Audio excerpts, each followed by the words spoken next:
কাম কাজ নাই, সারা দিন শুধু শুয়ে শুয়ে ঘুমায়, গরুটাও পর্যন্ত আমারে দিয়ে দোয়ায়। কি রে অবলা, ইদানিং দুধ কম দিচ্ছিস কেন? মোটে 2 সেরও তো হলো না। ও গিন্নি, গিন্নি, বসে তো রইলাম সেই কতক্ষণ, 4টে ভাত দিয়া যা। ওই দেখো, ডাক শুরু হয়ে গেছে। তা বলি, গাইডারে যে দোয়াচ্ছি সে কি চোখে পড়ে না?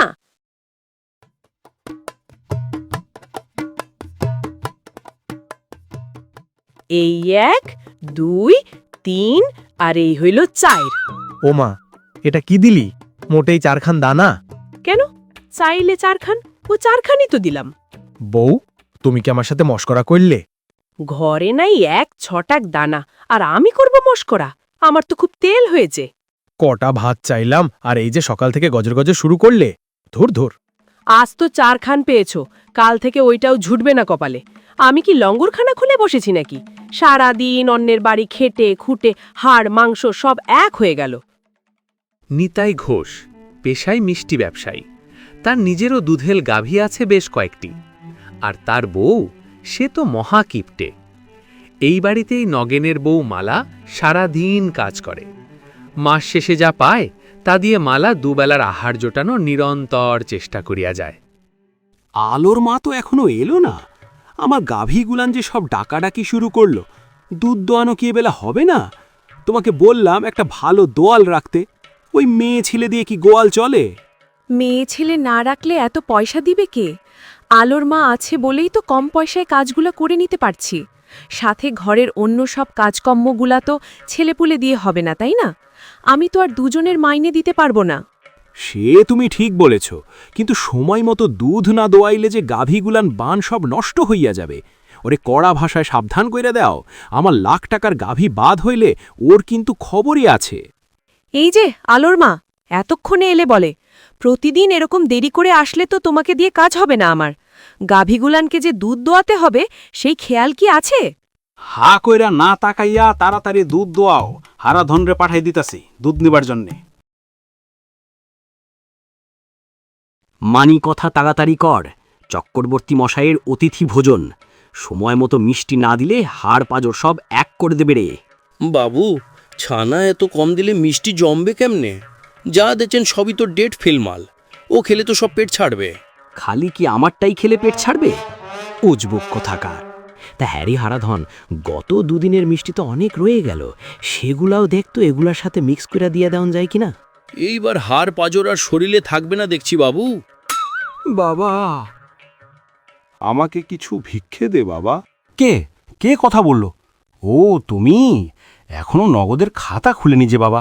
অন্যদিকে দেখো তো। পয়সা না হয় নাই দিলি, একটা মিষ্টি দে। সকাল থেকে কিছু খাইনি রে বাছা। এ তো দেখছি নাছরবান্দা মিসকিন। একটা না একটা কিছু আদায় করেই ছাড়বে দেখছি। বাবা, এগুলো তো বাসি, খেলে পেটে অম্বল হবে। ওটাই দে না একটা। গরিবের পেটে সবই হজম হয় রে বাবা। তুমি অন্য জায়গা যাও তো। সবে মাত্র দোকান খুলেছি, এখন জ্বালাতন করিও না। তাড়িয়ে দিলি? ঠিক আছে বাবা, তোর ব্যবসা ভালো হোক। বাবা, আমাকে 2টো পয়সা দিবি? আমার কাছে তো পয়সা নাই ফকির বাবা। সারাদিন কত মানুষের কাছে 2টো পয়সা চাইলাম, কেউ কিছু দিল না। আসলে ফকির বাবা, হইছে কি, আমার কাছে যা আছে তা ওই দুধ বেচার পয়সা। গিন্নি কি পই পই করে হিসাব বুঝাই দিতে হবে, তা না হইলে তোমাকে দিতাম। গিন্নির পয়সা? তুই কি কামাই রোজগার কিছু করিস না রে? ইয়ে মানে, আচ্ছা ঠিক আছে, ওখান থেকে না হয় 5 টাকা তোমারে দিচ্ছি। 2টো গজগজানি শুনবো, এই আর কি। বেঁচে থাক বাবা, বেঁচে থাক। তোর মন অনেক ভালো। দুধ দিলাম 2 সের, 5 টাকা কম কেন? ওটাও ফেরত দাও বলছি। ওই ফকির বাবা এমন করে চাইলো, না দিয়ে আর পারলাম না, তাই তারে 5 টাকা আমি দিয়ে দিছি। ফকির বাবা চাইলো নাকি তুমি গিলেছো? কি মুশকিল, বললাম তো ফকিরকে দান করে দিছি। তোমার থেকে বড় ফকির আবার কেউ আছে নাকি? ফকিরগিরিও তো একটা কর্ম। রোদ নাই বৃষ্টি নাই, সারাদিন কত কষ্ট কইরা পয়সা কামায়। তোমার তো সেই কপালও নাই। আচ্ছা, তোমারে কি বলা যায় বলো তো দেখি? মডার্ন ফকির। বউয়ের কামাই খায় যে, সে হইল মডার্ন ফকির। খুশি হইছো? এখন দয়া কইরা আমারে ক্ষমা দাও। সে তো খাবেই, আমি যখন আছি। দেখো কদিন কপালে সয়।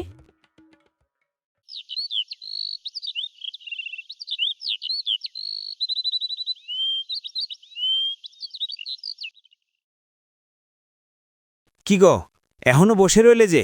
সকাল তো সেই কখন হইয়ে গেল। শরীরটা ভাল লাগছে না। তাইলে আজ আর কাজে যাওয়ার দরকার নেই, আমি নিতাই বাবুরে খবরটা দিয়ে দিবনে। খবর দেয়া লাগবে না, আমার যাইতেই হবে। না গেলে গাভীগুলা দোয়াবে কে? ওই একদিনই তো অন্য কাউরে দিয়ে কাজ করাই নিলেই তো হয়, নিতাই ঘোষের। তোমারে বললে তুমি করবা, হুট করে বললেই তো অন্য কেউ আসবে না। তা বলি এত দেরি করে আসলে তো আমার চলবে না বাপু। পাড়ায় তো কাজের লোকের অভাব নাই, এভাবে তো আমার গাভীগুলা নষ্ট হইয়া যাচ্ছে। তোমার কারণে গাভীগুলান দুধ দেওয়াও কমাই দিছে। আমি কিন্তু কজনার সাথে কথা বলেছি, আর একদিন যদি এরকম হয় তোমার আর কাজ করা লাগবে না।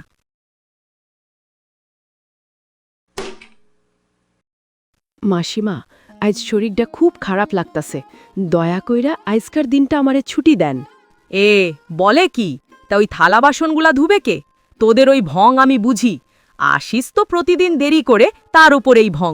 কোনো ছুটি ছাটা হবে না। ব্যবসার অবস্থা ভালো না বুঝলে, তোমার মাইয়ারে বইলা দাও, অত পয়সা আমি পাঠাইতে পারুম না। খরচ টরচ একটু হিসাব কইরা করতে বলো। পড়াশোনা করাইতে যায় তো আমি ফকির হয়ে যাবো দেখছি।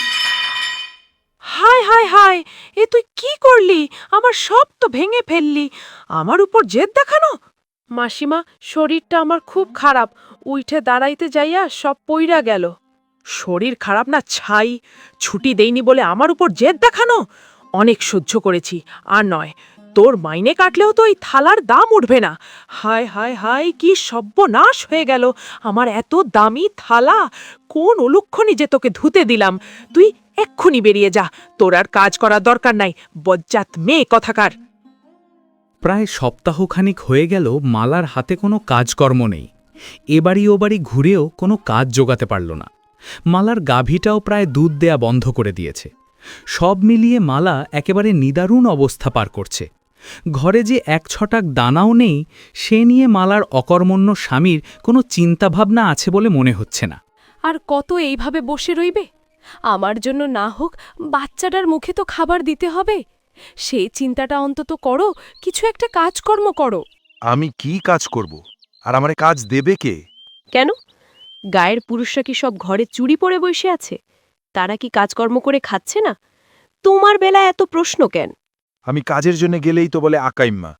কাইল শ্যামলবাবু কইল তার পুকুর পাড়ের গাছটা কাইটে দিতে টাকা দিব 50 খান। ওই 50 খান টাকা দিয়া তো আধা কেজি চাউলের পয়সাও হইব না, আনাসপতি তো দূরের কথা। উল্টা জিগাইলে কয়, তুই আজাইরা বইসা আসস, তাই কইলাম যদি পারস আর কি গাছখান কাইটে দিস। আমার সাথে মস্করা করে। তাও তো কামের মধ্যে আকাইমার নামটা কামাইছো, এইটার কয়জনের কপালে জোটে? মা, আমারে কিছু ভিক্ষে দে রে মা, পেটে বড় ক্ষুধা। এই গায়ে কত মানুষের কাছে চাইলাম, কারো মনে দয়া হইল না। বাবা, এই গায়ে যার আছে সে দিবার চায় না, আর যার নাই সে দিতে চাইলেও পারে না। আজ 2 দিন ধরে কুড়াই আনার শাক লতা পাতা খাইয়া আছি, তোমারে যে কিছু দিব সে উপায়ও নাই। ভাগ্যের খাতায় কার কপালে কি রাখছে তা বলা যায় না রে মা। সারা দিন হাইটে মানুষের ভাগ্য দেখতে দেখতে বড্ড ক্লান্ত হইয়া গেছি রে মা। আমি তোর এখানে একটু বসি রে মা, পারলে আমারে সামান্য একটু জল দে।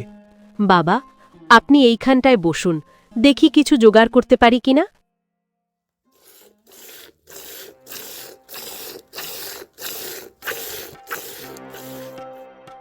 গাইটা আজ এত দুধ দিতেছে কেন? শেষ তো হতেছে না, এক বালতি তো ভরে গেল। বলিস কি রে? হ্যাঁ গো, বালতি আর একখান নিয়ে আসো তাড়াতাড়ি। কি রে মা, তোর গাই দোয়ানো কি শেষ হইল? ফকির বাবা, আমার গাভীটা তো এত দুধ দেয় না, এর মধ্যে কদিন তো দুধ দেয়াই বন্ধ করে দিছে। আই যত দুধ দিতাছে, শেষ তো হইতাছে না। শেষ হবে রে মা, শেষ হবে। সব কিছুরই শেষ আছে। দুঃখর শেষ আছে, অভাবের শেষ আছে, আনন্দের শেষ আছে, আবার লোভেরও শেষ আছে। জীবনে কোনোদিন লোভ করিস না। সৃষ্টিকর্তার যখন যার ভালো লাগে তখন তারে সবই দিবে। যতটুকুন লাগবে ততটুকুনি নে। আপনি সাক্ষাৎ দেবদূত ফকির বাবা। তোর স্বামী অলস হইলেও ভালো মানুষ। আমার একদিন 5টি টাকা দিছিল। অভাবের মধ্যেও দান যে করে, সেই দানের ফল বিফলে যায় না। সাধু বাবা, আমি আর ঘরে বসে রইব না। এখন থেকে আর সেই ভুল করব না। যখন যেখানে যা পারি কাজকর্ম করে যাব। নিশ্চয়ই নিশ্চয়ই, ওই দুধ হইলেও একটা উসিলা। তোদের অভাব দূর হোক। এখন আমি চলিলাম রে মা।